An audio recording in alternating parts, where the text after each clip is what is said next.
आपण देवाला सुद्धा फसवणारी माणसं आहोत. दया येते लोकांची कधी-कधी. आपण देवाला फसवतो. एक फळवाले हं. मार्गशीर्ष मास होता आणि गुरुवार होता. मी पण फळं खरेदी करायला गेलो. तर आमची एक ताई आहे. तर त्या ताईकडे थांबलो होतो तिथं. तिथे एक फॉर्च्युनरमध्ये माणूस आला. हं. "ताई फळं द्या." "कशासाठी?" "फळं." हो.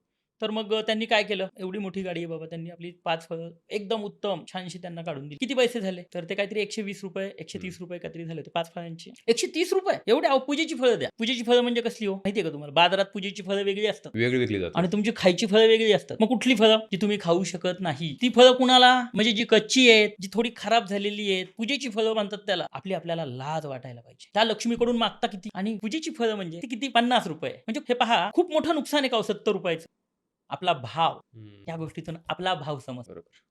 आपण कुणाला फसवतोय? एक लौकिक म्हण आहे, "देव कुठं? जिथं भाव तर देव. तिथं देव. धन तिथं देव, प्रसाद तिथं देव, सौंदर्य तिथं देव, ऐश्वर्य तिथं देव." असं आहे का? नाही. आपण देवाला सुद्धा फसवणारी माणसं. दया येते लोकांची कधी-कधी. आपण देवाला फसवतो.